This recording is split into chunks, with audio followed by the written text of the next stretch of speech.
சபைக்கு தலைமை தாங்கும் கௌரவ பிரதி சபாநாயகர் அவர்களே, இன்றைய விவாதத்தில் மத்தியஸ்த சபை சட்டமூலம் மற்றும் குற்றவியல் சட்டத்தின் மூலமான பரஸ்பர ஒத்துழைப்பு என்கின்ற தலைப்புகள் எடுக்கப்பட்டிருக்கின்றன.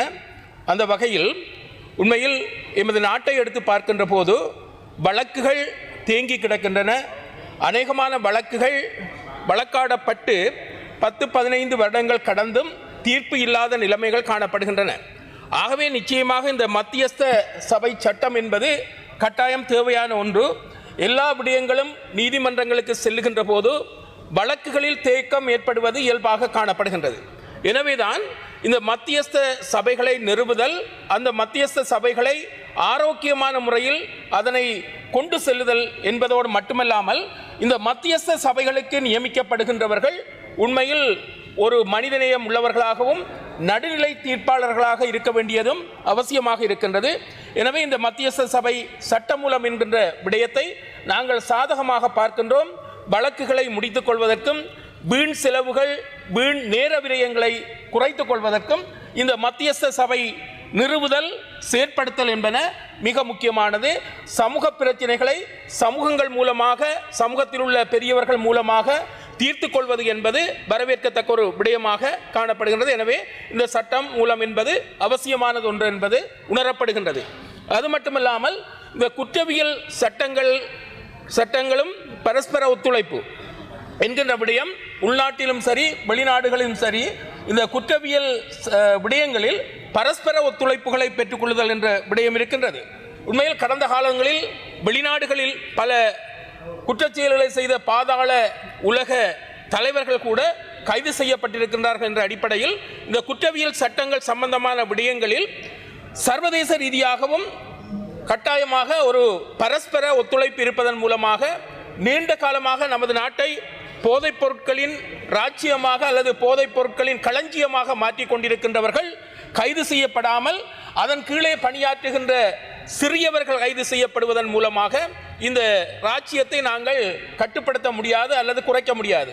எனவே இந்த குற்றவியல் சட்டம் சம்பந்தமான விடயங்களில் சர்வதேச நாடுகளுடன் பரஸ்பரமான ஒத்துழைப்பை செய்வதன் மூலமாக இந்த சமூகத்தை சீரழிக்கின்ற, சமூகத்தை அழிக்கின்ற இந்த போதைப்பொருள் வர்த்தகத்தை கட்டுப்படுத்த வேண்டும். அந்த விடயத்தில் பல முக்கியமான தலைவர்கள் பல நாடுகளிலிருந்தும் கைது செய்யப்பட்டு கொண்டு வரப்பட்டு அவர்களுக்கு எதிராக சட்ட நடவடிக்கை எடுக்கப்பட்டு இருப்பதை நாங்கள் வரவேற்கின்றோம். ஏனென்றால் இந்த நாடு போதைப் பொருளால் அழியக்கூடிய ஒரு தேசமாக மாறிக்கொண்டிருக்கின்றது. சில முக்கியமான அரசியல்வாதிகள் கூட, முக்கியமான சமூகத்தின் பிரமுகர்கள் என்று கூறப்படுகின்றவர்கள் கூட இந்த பாதாள உலக கோஷ்டியினருடன் பாதாள உலகத்தில் இருந்து கொண்டு இந்த போதைப்பொருள் வியாபாரம் செய்கின்றவர்களோடும் இணைந்து செயற்படுகின்ற ஒரு துர்ப்பாக்கியமான நிலைமை இந்த நாட்டில் காணப்படுகின்றது. ஆகவே மத்தியஸ்த சபையை நிறுவுதல், அதனை வினைத்திறனுடன் இயங்க வைத்தல், அதன் மூலமாக சமூக பிரச்சனைகளை தீர்த்தல், இந்த குற்றவியல் சம்பந்தமான இணக்கப்பாட்டுடன் இந்த குற்றவாளிகளை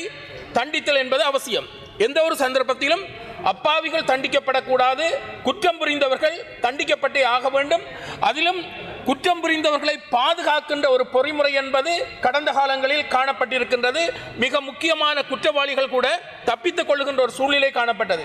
குறிப்பாக சொல்ல போனால் இந்த உயிர்த்த ஞாயிறு தாக்குதலை எடுத்து பார்த்தால், இந்த உயிர்த்த ஞாயிறு தாக்குதல் நடந்ததன் பின்னர் 3 ஜனாதிபதிகள் வந்திருந்தார்கள். குறிப்பாக சொல்லப்போனால் உயிர்த்த ஞாயிறு தாக்குதலின் பின்னர் மைத்ரிபால சிறிசேனா அவர்கள் ஜனாதிபதியாக இருந்திருக்கின்றார்.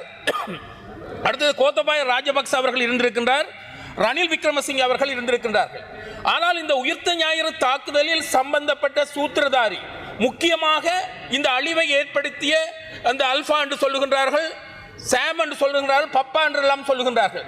இப்படிப்பட்டவர்கள் யார் என்பது புரியாத ஒரு நிலைமை காணப்பட்டது. உண்மையில் குற்றம் செய்தவர்கள் தண்டிக்கப்பட்டுதான் ஆக வேண்டும். குற்றவாளிகளை பாதுகாக்கின்ற ஒரு சட்ட கட்டமைப்பு அல்லது குற்றவாளிகளை பாதுகாக்கின்ற ஒரு அரசியல் கட்டமைப்பு இருக்குமாக இருந்தால் நிச்சயமாக இந்த நாடு முன்னேறுவதற்கு இடமே இல்லை. ஆகவே இன்றைய நிலையை பார்க்கின்ற போது இந்த குற்றவாளிகளை கண்டுபிடிக்கக்கூடிய விதத்தில் இந்த புதிய அரசாங்கம் செயல்படுகின்ற தன்மையை பார்க்கக்கூடியதாக இருக்கின்றது. அதே நேரத்தில் இந்த குற்றவாளிகளை கண்டுபிடித்து விடக்கூடாது, அவர்களை காப்பாற்ற வேண்டும் என்ற அடிப்படையில் செயல்படுகின்றவர்களையும் நோக்கக்கூடியதாக இருக்கின்றது. எங்களை பொறுத்தமட்டில் உயிர்த்த ஞாயிறு தாக்குதல் மட்டக்களப்பிலும் பல அப்பாவி உயிர்கள் அந்த தேவாலய வழிபாட்டின் போது கொல்லப்பட்டிருந்தார்கள். ஒரு ஆன்மீக வழிபாட்டிற்கு சென்றவர்களை கொலை செய்வது என்பது மிக பயங்கரமான குரூரமான ஒரு செயல். ஆகவே சம்பந்தப்பட்ட முக்கியமான குற்றவாளிகள் கைது செய்யப்பட வேண்டும், தண்டிக்கப்பட வேண்டும். அதன் மூலமாக குற்றவாளிகளுக்கு ஒரு பய உணர்வு ஏற்பட வேண்டும் என்பதை கூறிக்கொள்ள விரும்புகின்றேன். தலைப்போடு சம்பந்தப்பட்ட விடயம். அடுத்ததாக தற்போது மட்டக்களப்பு மாவட்டத்தில் எதிர்கொள்ளுகின்ற பிரச்சனை, விவசாயிகள் தங்களுடைய நெல் அறுவடைக்கு தயாராக இருக்கின்றார்கள். இந்த நேரத்தில் பார்த்தால் ஒரு உத்தரவாத நிலை, ஒரு நிர்ணய விலை என்பது ஒரு கிலோ நெல்லுக்கு 120 ரூபாய் நிர்ணயம் செய்யப்பட்டிருக்கின்றது. அதன்படி பார்த்தால் கிட்டத்தட்ட ஒரு மூடை நெல் கிட்டத்தட்ட 6900 வரை செல்லக்கூடிய ஒரு நிலைமை காணப்படுகின்றது. ஆனால் உரத்தை எடுத்துக்கொண்டால் 8000 ரூபாவுக்கு கொள்வனவு செய்ய வேண்டிய உரம் என்பது தற்போது தனியார் கடைகளில் 17,000க்கு மேற்பட்ட ரூபாய்களில் கொள்வனவு செய்கின்ற நிலைமை காணப்படுகின்றது. அதேபோல அரசு என்ன செய்கின்றது என்றால் கமநல திணைக்களங்களினூடாக 10,500 ரூபாய்க்கு இந்த உரத்தை விற்பனை செய்கின்றது. ஆனால் அந்த விற்பனை செய்கின்ற உரத்தின் அளவு விவசாயிகளுக்கு போதாமல் இருக்கின்றது. இந்த நிலையில் நிச்சயமாக ஆகக்கூடிய விலை கொடுத்து தனியார்களிடமிருந்து 17,500 வரை கொள்வனவு செய்கின்ற உரமானது உற்பத்தி செய்யப்பட்டதன் பின்னர் நெல்லின் விலை உத்தரவாத விலை சரியாக நிர்ணயம் செய்யப்படாததால் திடீரென்று வீழ்ச்சியை சந்திக்கின்றது. இவ்வாறு வீழ்ச்சியை சந்திக்கின்ற போது விவசாயிகள் மோசமாக பாதிக்கப்படுகின்ற ஒரு நிலைமை காணப்படுகின்றது. எனவே உற்பத்தியில் பொருளாதார ரீதியாக விவசாய பொருளாதாரம் முக்கியமானது. இந்த உற்பத்தியில் ஈடுபடுகின்ற விவசாயிகளை பாதுகாக்கக்கூடிய விதத்தில் உரிய காலத்தில் விலை நிர்ணயத்தை செய்ய வேண்டும். அந்த விலை நிர்ணயம் அறுவடை செய்கின்ற காலத்தில் அவர்களுக்கு பயனளிக்கக்கூடியதாக இருக்க வேண்டும் என்பதை கூறிக்கொள்ள விரும்புகின்றேன். அதேபோன்று வழக்கமாக சொன்ன ஒரு விடயம், இந்த சொல்லியல் பாடகர் சங்கீத்சன் என்பவர் கைது செய்யப்பட்டிருக்கின்றார். பயங்கரவாத தடை சட்டத்தின் கீழ் கைது செய்யப்பட்டிருக்கிறார் என்று கூறப்பட்டது. இருந்தாலும் அவரை பிணையில் விடக்கூடிய ஒரு நிலைமையில் பரிசீலிப்பதாக அறிகின்றோம். ஆகவே இந்த சிறிய விடயங்களை பெரிதாக பயங்கரவாத தடை சட்டத்திற்கு உட்படுத்துவதும், பாரிய குற்றச்செயல்களை செய்தவர்கள் கைது செய்யப்படாமல் ஓடி ஒளிந்து கொண்டிருப்பதும் என்பது ஒரு வரவேற்கத்தக்க விடயமல்ல. ஆகவே இந்த பாடலோடு சம்பந்தப்பட்ட அந்த இளைஞன் விடுதலை செய்யப்பட வேண்டும். Only 1 minute.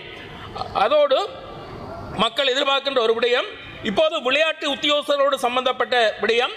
கிட்டத்தட்ட மாவட்டத்தில் 50 வீதத்திலும் குறைவான விளையாட்டு உத்தியோகஸ்தர்களை கொண்டுதான் இந்த விளையாட்டு பயிற்சிகள் கொடுக்கப்பட்டு வருகின்றன. ஆகவே இந்த விளையாட்டு உத்தியோகஸ்தர்களின் நியமனங்களை செய்ய வேண்டிய அவசியத்தை இந்த இடத்தில் சுட்டிக்காட்டுகின்றேன். பல மாவட்டங்களில் ஒரு நிலையத்தில் இருக்கின்ற விளையாட்டு உத்தியோகஸ்தர் 3-4 நிலையங்களை பதில் கடமை ஆற்ற வேண்டியவராக இருக்கின்றார். அதே போன்றுதான் இந்த சுதேச வைத்தியத்துறையை எடுத்துக்கொண்டால் இந்த ஆயுர்வேதம், சித்த வைத்தியம், அடுத்ததாக யுனானி போன்ற வைத்தியத்துறைக்குரியவர்கள் கற்று வெளியேறி தங்களுடைய உள்ளக பயிற்சியை முடித்திருக்கின்றார்கள்.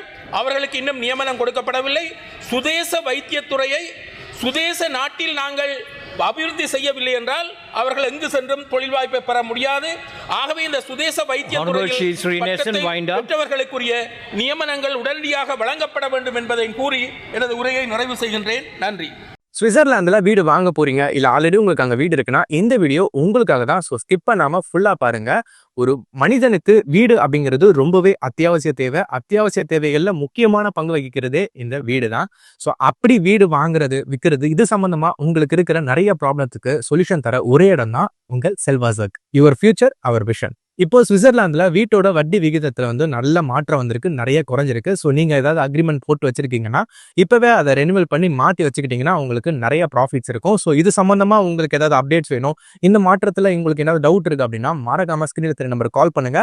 சுவிட்சர்லாந்துல நீங்க வீடு வாங்கணும், இல்ல வீடு விற்கணும், அந்த மாதிரி ஏதாவது உங்களுக்கு தேவைகள் இருந்தா மறக்காம எங்களை கான்டாக்ட் பண்ணுங்க.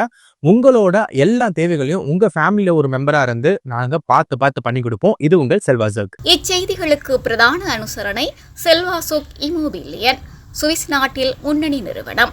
தொடர்புகளுக்கு 07951464228. வீடு வாங்க, வீடு கட்ட, வீடு திருத்த மற்றும் வீட்டுக்கடன். Your future our vision. இது போன்ற மேலும் பல முக்கிய சுவாரஸ்யமான செய்திகளை அறிந்து கொள்ள லங்காஃபோ யூடியூப் சேனலை சப்ஸ்கிரைப் பண்ணுங்கள். எமது செய்திகள் உடனடியாக கிடைக்க பெல் பட்டனை அழுத்துங்கள். அத்தோடு எமது செய்திகளை மற்றவர்களும் பார்வையிட ஷேர் செய்யுங்கள். நன்றி.